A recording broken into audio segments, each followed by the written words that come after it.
Hi. Hi, everyone. Oh, my goodness. Hello, everyone. Hope you are happy and joining us for another wonderful episode of Margaux with Margaux. Hello. How are you? How was your weekend? It's been interesting. So, first off, I just want to ask you, did you have a good weekend? I know. Did you go to the beach? Well, not everybody go to the beach, but it will happen soon. We'll be able to all go to the beach one day and have a wonderful time and enjoy the sun and the good weather. So I'm looking forward to that day. If you have a glass of wine, you like to join me for a toast, you can. If you have water, which is a wonderful preference to have, please do so. Or juice, or whatever you do. I love juices too. I juice. So whatever strikes your fancy. Here we go. Thank you for joining me for another wonderful episode of Margaux with Margaux. Oh my God. Here we go again. Mm. Oh my God. Well, my show is called Margaux with Margaux, but I decided to go into my wine cellar and pick out another wine, another bottle of wine. This is 2009 Cheneuf du Pas. It's the same. It's the same bottle I started on Friday. Still enjoying it. Take another quick sip. Mm, it's really good too. But I'm not going to change the name of the show. I'm going to keep it Margaux with Margaux. It has a kind of a snazzy name to the whole thing. Okay, so the two things we're going to talk about today are the following: an update on the coronavirus, because that's always important to see how things are progressing and all the new information. It's really fascinating what's going on. And then the second thing we're going to talk about is 10 ways to happiness during a pandemic. I thought that was such a great name. 10 ways of happiness, because we all could be a little happier, correct? Okay, let's go ahead and get started. Now, first off, I just want to let you guys know I'm very sorry to hear about the number of people who passed away. It is really a shocking number. I mean, and each time you see the number, you have to redefine what a lot of deaths mean to you. When it was 5,000 deaths, it felt like, well, it's way too many. I hope it doesn't get to 20. Now we're at 50, obviously, and it just seems pretty terrible. Now, obviously, they keep saying we don't want it to get to 100 or 75. Please, please, we have to figure a way. So that's where we're at this point, and that's not an easy thing. Now, did you see the presidential coronavirus update? It's very long to watch, but I think it's important to take the time to actually see the update. Um, if you don't watch the update and you listen to all the media, it sounds different than what actually happened at the actual update. And if you want information in life, you always have to go to the source, right? You always want to get to where the truth is, which I think is really important. So I'll give you something that actually happened to me yesterday, and I'll tell you a little bit about what happened. So over the week, I have a really good friend. She's really, really smart. She has her own business. She called me yesterday. I was in my car and going to Starbucks. Oh, I love Starbucks. This is not a shout out for Starbucks. I just like Starbucks. So I decided my vacation of the day was going to get a Starbucks, because what's happened is the little things in life mean so much. So the lines are so long. Oh my God, so long. But she called me. I was in line, Starbucks. So we had a great conversation. She calls me and she says, "Oh my God, President Trump is killing people." I said, "What? What happened?" He's telling people to drink bleach, and 50 people are in the hospital. I go, "Oh my God." I never heard of the news. Now, keep in mind, I read a lot of news, but I didn't know about this. So she went on and explained the whole bit, and that he's responsible for all these people dying. And she did a whole explanation. I said, her name, I'll make up a name. Her name's Sarah. I said, "Sarah, wait, did you see the entire discussion on what Donald Trump talked about? Did you go and watch?" She said, "No." I was busy. I said, go back and watch and ask yourself, did he tell people to drink bleach?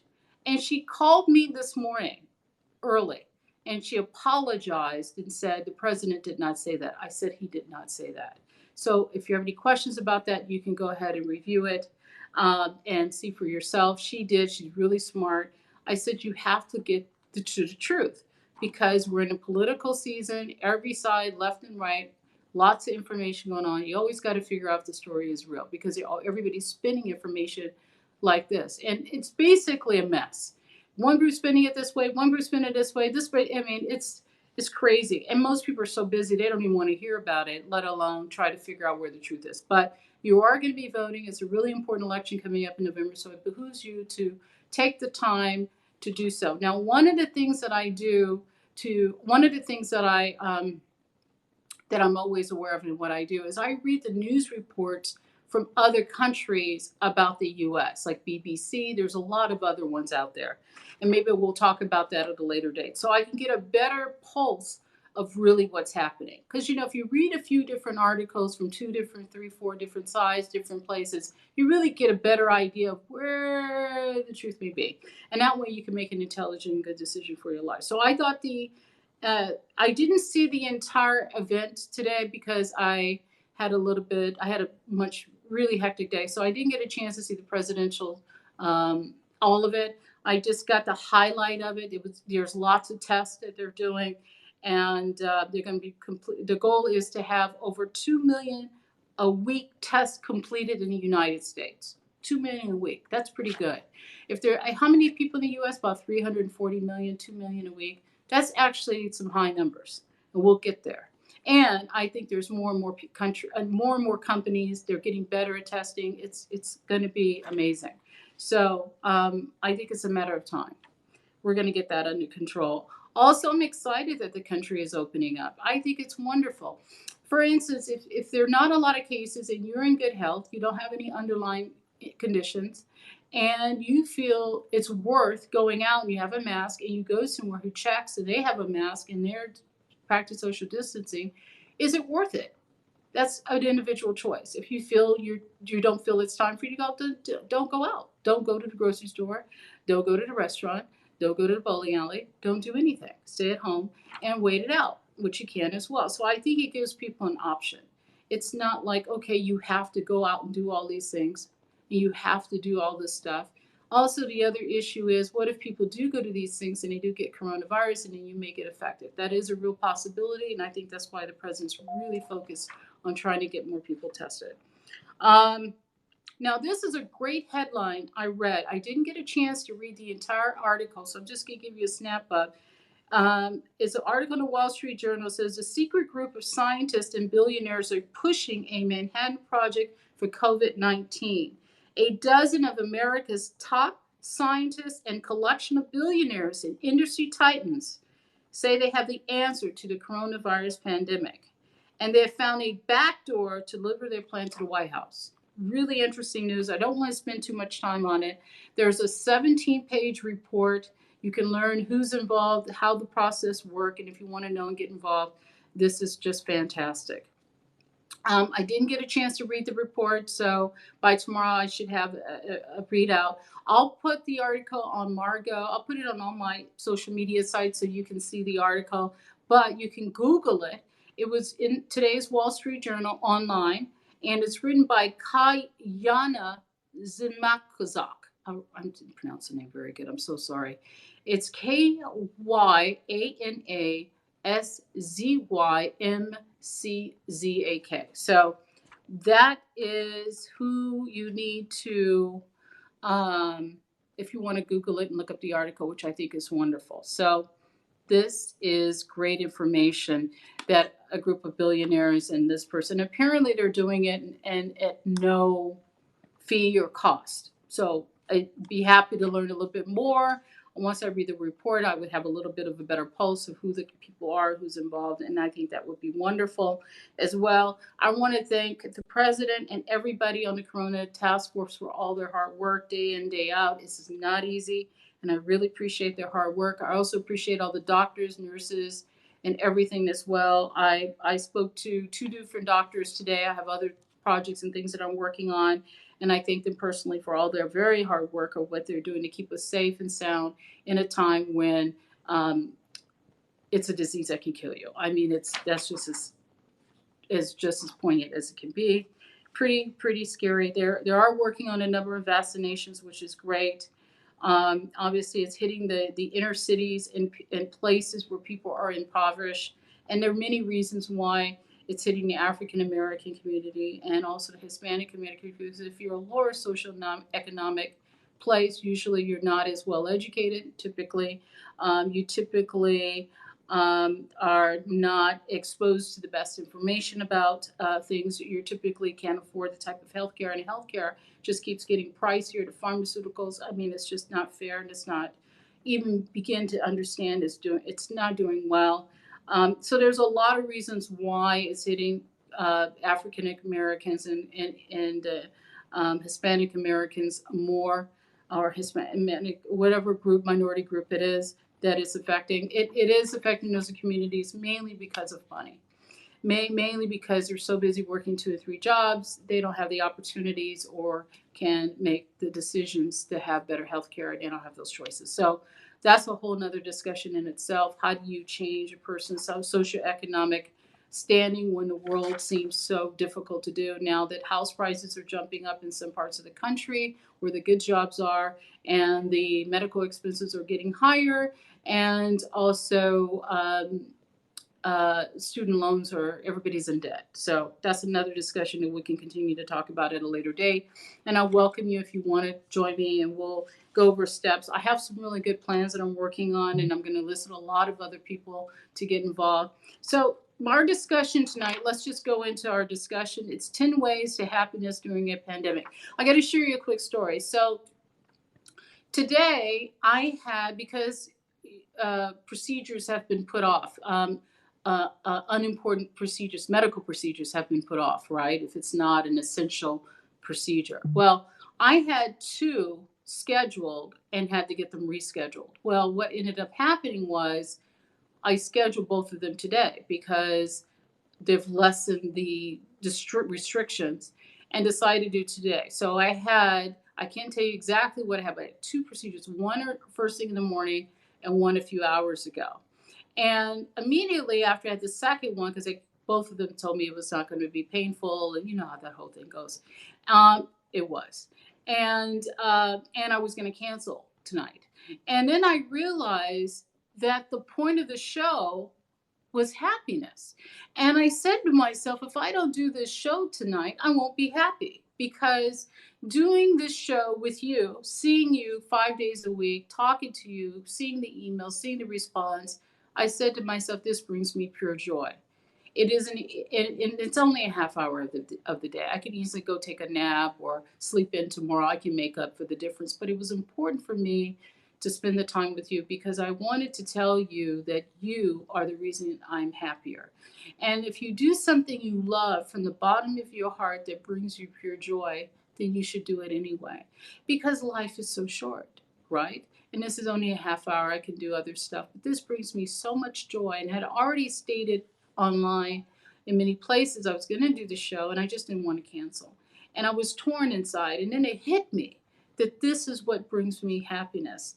It's one of the many things that I do each day that brings me joy. And this, of course, brings me joy. And also having a sip of Margaux. Now, you may question yourself, if she's had 2 medical procedures, why is she drinking? Why is she drinking? Shouldn't have to pot. Well, it's part of my show. So I had to take a couple of sips. And, a couple of sips won't hurt. So here we go. Now we're going to go over the 10 things. Are you ready? 1. 10-step ways to be happy during a pandemic. 1, peace with yourself. Now, you may say to yourself, peace with myself. What that means is there something about yourself you don't like?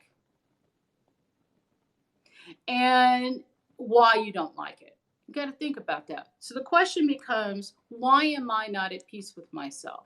What's troubling me? Is it a heartache from 5 years ago? Is it a bad job that you had and a lousy boss? Was it something that happened to you when 6? Maybe your dad wasn't there for you when you graduated from college. Maybe one of your kids is failing in elementary and you're thinking, "Oh my God, my kid is never going to graduate from college, let alone its entry." Whatever the case may be, you have to address the fact why you're not at peace. Couple of things. One, you cannot control other human behavior. As much as you love the idea that what you say and do will change someone's thinking or behaving, you have some influence if you're a parent, you have some influence if you're a supervisor, but that's all the influence you have. And society has some influence. So you have to ask yourself, is my peace associated with another person? You can't have your peace associated with another person because that person could be angry one day, sad one day, upset one day, and that would destroy your peace. So if you're with someone, if you work with someone, your relationship with someone, or kiss someone, and they're just out there, don't let it disturb your peace because you have no control. And another question that becomes is, now that you're on this peaceful journey, they're going to say things like, "Why are you so peaceful?" And you have to tell them in a very loving and kind way that you have your own choices and my choice is to be at peace. Simple as that. One, be peace with yourself. You cannot change anyone's behavior, nor can you change the opinions they may have about you. Some moment people like you, sometimes people don't. And I hate, unfortunately, the sad truth of the matter, people like you when you do what they want you to do, and then they don't like you when you don't do what they want to do. So it's kind of based on what you provide for them. And that's not really peace. That won't add any peace. So don't care about that. Associate yourself with your own inner self and make peace with yourself. And that's all you need to do. Okay? Next thing, love yourself unconditionally. Now, you may say to yourself, "Whoa, I really don't like my feet. I really don't. They're really big, they're really unattractive, and they're ugly." So you're going to ask yourself a really tough question. What can you do about your feet? Not a doggone thing. Is it really worth getting plastic surgery on your feet to make yourself feel better? Probably not. Because if you're unhappy about your feet and you're in unhappiness, if you fix the feet, you would think something else will make you happy. It'll make you happy for a moment, correct? So love yourself unconditionally. Love the body you're in. Hello. Love your inner heart that you have, because I'm sure you're a good person. Love all the wonderful things you've done for other people over the years, things that you've done that you didn't even think you would do.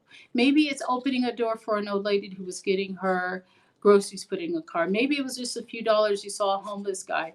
Maybe it was an aunt that was sick and you invited her to her home. Love yourself for being a wonderful person. Love unconditionally.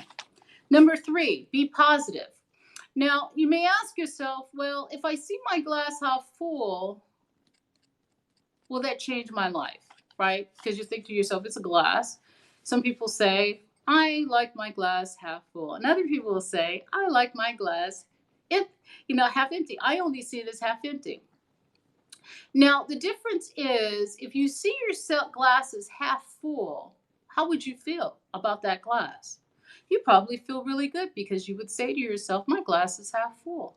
If you look at the glass and it's negative and all you see is it's not full, then you probably won't be happy.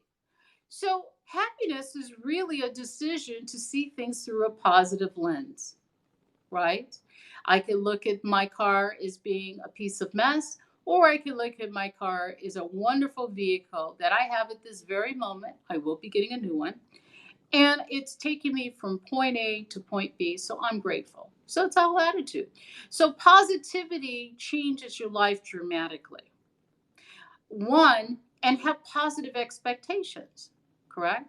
Why worry about something you have absolutely no control over? And why make yourself unhappy and sick internally? Because our attitude does affect our bodies, it does affect our healing power that God gives us. Peace of mind, positive attitude. We need that to our immune systems to work and to feel loving and positive in the moment, right? It takes your mind away and stay at peace. So it's important, those 3 things. So that's where we are. That's number 3. Number 4, stay away from the crazy and negative people. We know them, right? They could be the person who works down the hall. That every time you bump into, she tells you how your shoes don't look as pretty as her shoes. Or it could be your neighbor who's always comparing your lawn. It could be your kid who always tell you, "Mom, you never give me enough. Why aren't you a better mom?" It could be anything and anyone, anywhere. It could be the person on the phone when you call in about your credit card bill and you want to get credit card increase. She says, "Oh, you're not going to get that increase. You don't qualify," whatever the case may be. And you simply say to her, "Thank you," and call back and speak to someone else who's willing to work with you. So these are the questions of the day: how to deal with the crazy, out of the mind lunatics. And they're everywhere. First off, you got to figure out who they are. Who are the crazy negative people in your life? Um, we all know who they are. They could be a relative that means well, but then she secretly asks you for money. It could be anybody. So what are you going to do? Well, first off, you're going to limit your exposure to the crazy negative people. So say, "Hey, Margaux, how am I going to do that? For my husband is the one that's absolutely negative and crazy." You're going to limit your exposure talking to your husband. You're going to do it in a loving and graceful way. First off, you're not going to be able to change anyone to be your positive person. You're just going to have to love them just the way they are. If you're in a relationship, if you have children who are negative, you're not going to change their minds. You're going to be positive.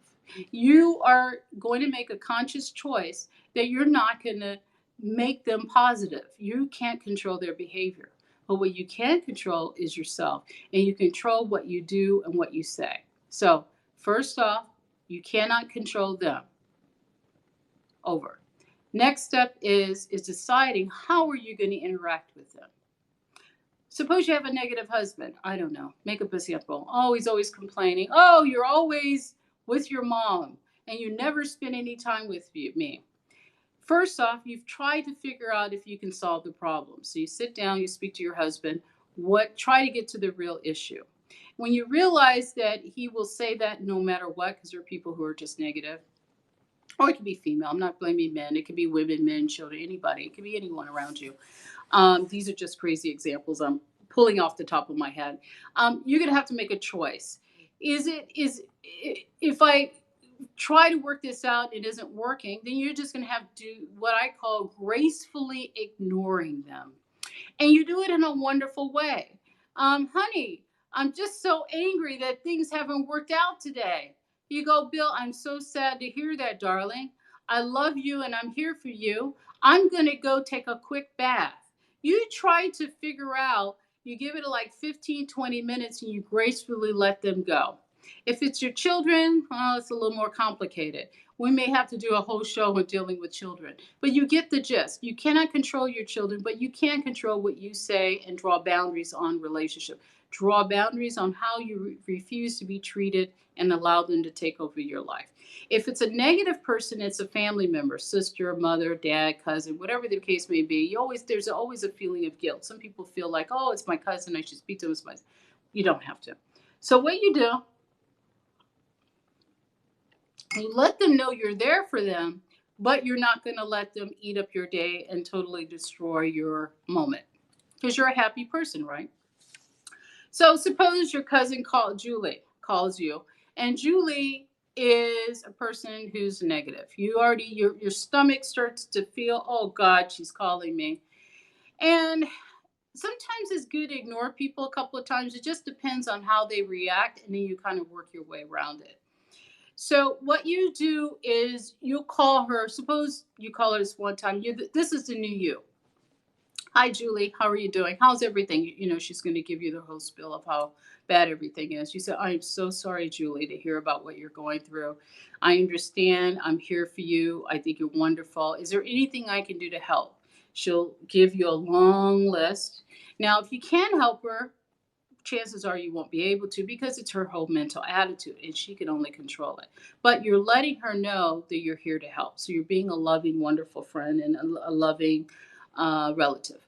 And then once she says it, give her like 10, 15 minutes. You say, "Julie, oh my God, I have another call coming in. I hate to say this. Oh, my doorbell is ringing. Oh, My oh, my cousin just texted me. You get off the phone. Because a couple of things, and you may feel guilty the first couple of times because it's your friend or whatever, your relative, and you'll feel horribly guilty. Why am I hanging up? You will feel better because you took control of your life, you took control of your power, you took control of your boundaries. And you feel a little guilty for a while, but watch. Julie will change. Now, next time she calls, and you know she's going to call again, maybe the next 2 or 3 days, you don't call back right away. So, what you're doing is you're teaching her how to treat you. You're changing your behavior, which is now changing her behavior. So if she calls you 2 3 days, you do the same thing. Hi, Julie. You talk about yourself. Oh, it's great. Da da da da da. She starts complaining again. You say, "Oh, I gotta go." So now Julie gets in her mind that you're not going to sit there for hours and hours of your life and eat up your energy, and it never makes her happy because she's never happy. She likes to throw her I call them like emotional vipers. They like to kind of suck your energy and your life. Don't let them do it. So you draw a boundary and you teach her how to treat you. You guys got that? That's a really good one. Okay, next one. So you stayed away from crazy people. You're positive. You're loving yourself. Peace with yourself. Now do something you're passionate about in your life that you've always wanted to do. Either something you're already doing, and it could just be the silliest thing. Maybe you love to sew. Maybe you love to knit. Maybe you love to jump rope. Maybe you love to I don't know, paint, maybe the draw. So one of the things I love to do is read. So I read quite a bit, and I read several books at a time. I love learning. I love reading. A couple of things I'm doing is I'm learning a lot about poetry. I'm studying Albert Einstein. I'm reading one of his biographies. I just think he's just absolutely wonderful. And I think he's just great. So there's a lot of great things, information, things that you can do. Spend an hour. Now, if you can't spend an hour, only 15 minutes, spend 15 minutes. If you can't spend the time at all, write about it, talk about it, pretend you're going to do it. So suppose you want to learn a foreign language and you obviously don't have the time, the money, the resource. You tell people, hey, your mom calls, hey, Margaux, what are you doing? You know what? I'm going to take up French. I'm so excited about taking up a foreign language. It makes you feel good. It makes you realize you're what you're doing is you're calling this reality into your life, and you're stating taking a stick in the sand and say, doggone it, I'm going to affirm this reality to happen in my life. You're thinking about it, you're talking about it, and then eventually you'll start to manifest it. So that's one of the great things you should do is straighten up the camera a little bit. First thing to do, focus on stating what you want. I don't know what that is. Perhaps you want to lose weight and you just don't have time. Someone calls you, your mom, hey, Margaux, what's going on? You know what, mom, I'm losing weight. Really? She says, how are you doing it? I'm working on it. There you go. You're affirming it. Now you eventually start walking. You'll eventually start drinking more water. You'll start doing healthy choices. Believe me, it always works. So affirm what you want and tell everyone in a nice, fun way. Because doesn't it sound pretty fun to talk about the things you're planning on doing? They say, well, what are you doing? I'm going to be traveling. So start writing down your travel places. I want to go here. I want to go. Your mouth has your words have great power. Your words and your thoughts have great power. Your thoughts manifest what you want in the physical reality. Your words call it into the moment. So continue to do that. Next thing to do is write down what you appreciate about your life. I know if it's really hard. Now, if you can't write anything you appreciate about your life, then you're really going to have to think hard because there are some things you can appreciate. You know what you can appreciate about your life? You're talking to me. Hi. And we're spending time together. First thing on the list. Isn't that great? And then continue to write down some great things on your list that you appreciate. Perhaps you have a nice, maybe you have 5 roommates. And you say, what's so appreciative about that? You could say the following. I appreciate the fact I have great people around me. I have good roommates. And I truly enjoy my space, and I'm very fortunate to have this place because there's many people around the world that don't have even a small little space of an apartment. They live in streets, they live in huts. You've seen the news, you've seen those horrible sights. So be appreciative of where you are. Suppose you got a 20-year-old car, the thing breaks down every week and you barely can pay your bills to pay the thing. You appreciate it. You go up to the car, you say, you know what? I appreciate you, Carr, because you take me from point A to point B, and I'm grateful to have you. What will happen is because you're now speaking in a positive, affirmational way, positive things will start to flow in your direction because the way it works is the universe amplifies everything that you already state that you like. So if you like something, more will come. If you hate something, it will go away. So if you keep saying, I hate my car, well, eventually the car will continue to break down. If you keep telling your car, I hate you, I hate you, I hate you, I hate my house, I hate this, well, guess what happened? It will only get worse. So it's very important to be very conscious of what you say. Catch the thoughts in your mind, why you're saying certain things. Now, if whatever the mind thinks, it will continue. So appreciate what you have. Number 8, if none of the above has worked and you're still can't find anything to be valued about, you're still so unhappy, you're going to have to ask yourself a really good question. Why am I unhappy? And why? So think about it. Why are you not happy? Perhaps you're not happy because you haven't found the love of your life. Perhaps you're not happy because someone in your life passed away early on and you didn't get a chance to tell them you loved them. Perhaps your cousin who owes you money still hasn't called you back. So there's a reason. There's a reason why you're not happy. Well, I hate to break the news to you, but that has nothing to do with your unhappiness. Your unhappiness is associated to other things and places and people that you have absolutely no control over. And you can't bring back your passed away uncle. You can't make your cousin pay you the way you want her or him to pay you back. You can't force someone to be in your life that isn't there. The truth of the matter is, happiness is a state of mind that you choose to do it every moment and every day. It has absolutely nothing to do with anyone. So, whoever taught you that happiness was tied to someone, somewhere, something, it's a lie. And society does it in a very subtle way, which I don't like because they're selling you a product. If you're watching a television commercial about soap, and they make it so appealing. The woman has the soap and she passes it to the guy. So there's a lot of sexual things there. There's a lot of positive things about buying the soap. It will force you in your mind to say, oh my God, I really want to have this loving relationship. This soap must be the soap that will bring good fortune. So you go buy the soap. Now you come home with the soap and you still don't have the person. Well, that was kind of a lie. It was subliminal. God, I said they're funny, was placed in your thoughts to get you to buy the product. It worked. That's what commercials were great for, correct?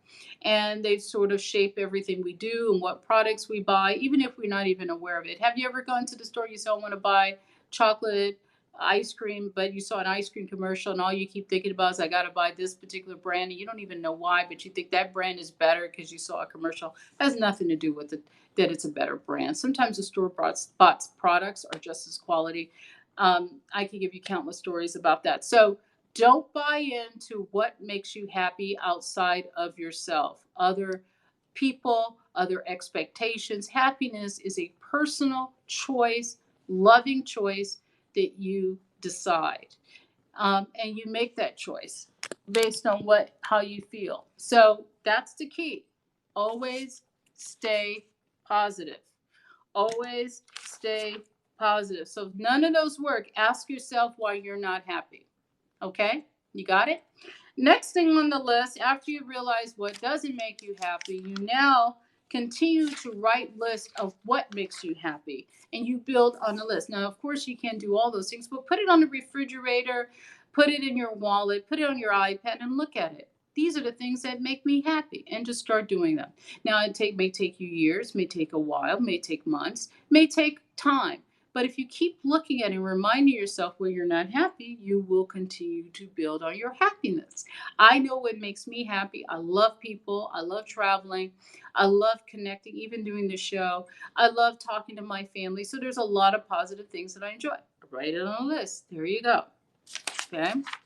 Number 10, if there's something that you and I discussed this evening and you learned and you grew and you're now happy that you learned something and you join me tonight for Margaux with Margaux to discuss 10 ways to be happy during the pandemic and it helped, share it with someone else and that will make you happy. You know why? Because you're spreading something good. And when you spread good things to help people, it just gives you that warm fuzzy inside then just continue to pass it on, and we continue to build a community full of happiness and love, because that's really all there is in life. All the material things, all the status, all the da da da da da da da doesn't make you happy. Happiness is a personal, internal decision that you choose day to day, moment to moment, and you make that choice consciously. If you don't, your subconscious mind will make it for you. So take control of your thoughts. Look at some other the programs I talked about, how to control your mind. I did a control about your mind a couple of days ago, so you guys can look at that. If you have any questions, email me at GraysonKWhite@gmail.com. GraysonKWhite@gmail.com. Now, these are the eight ebooks you can get for free. You have until Friday. Email me at GraysonKWhite@gmail.com. That's my assistant's name is Grayson K. White. Thank you, Grayson, for taking all the emails. And you can email him a choice of the book or all the books, and we'll get it to you. They're ebooks, so it's not a physical book, it's an ebook. One is Power to Subconscious Mind. Two is, might fix this camera a little bit. Two is The Power of Subconscious Mind. Three, another one, Think and Grow Rich, Outwitting the Devil, A Man Thinketh, 7 Habits of Highly Successful People with Stephen Covey. That's a new one I just added. I just think this book was just remarkable. Remember the chapter on sharpening the saw and learning the difference between different people's perceptions. A really good book if you really want to understand people. And that's important in business, is to really understand personalities. It's perfect to understand human psychology, so you can understand how to see things from different people, from everyone's point of view. It's really important. Another one is Magic of Thinking Big by David Schwartz. I just think it's a book, great book, because you should all be thinking big. Don't settle, think big. If you're going to do anything, do it big. Next one is Road Less Traveled by M. Scott Peck. One of my favorites because it related mental illness and spirituality. It was speaking in a tone I had not read about, and I was really blown away by it. Excuse me. There are so many great books I want to continue to share with you. Email me at GraysonKWhite@gmail.com. I want to thank you for joining me. Have a good rest of the week. I will be here tomorrow, 7 p.m. Pacific Standard Time, and we'll continue the discussion on different things that help your mind. And then we're going to talk about business and how the real business world, how crazy, insane the real business world is. So if you are a business person and want to learn more, or wherever you are at this late, where are you at this very moment in your career in business, I hope I can share some information that can be of importance. I work in 7 different industries. I sell anything from fine art. I'm a collector. I also sell off-market cars. I'm also a collector of cars. So I'm involved in a lot of different industries all at the same time. And I learned over the years how to streamline and make it work. So if you have any questions, you want to get to know me more, you can also connect with me on LinkedIn. You can find me on Twitter. I am setting up my website so you can get on my email account. I'm going to start writing weekly advice and all kinds of great information. If there's anything I can do to help, and reach me, GraysonKWhite@gmail.com. And I want to thank you for joining me to this wonderful episode of 10 Ways to Be Happy During a Pandemic. It's a wonderful moment to spend with you. Thank you. God bless. Have a good day and a better tomorrow. And I will see you here 7 p.m. Pacific Standard Time. Thank you if you're watching me on Rewind or you're watching me on replay. If you're seeing me for the first time on YouTube, thank you for joining me. I really appreciate the support. Take care. See you tomorrow. Have a good day and a better tomorrow. Bye-bye.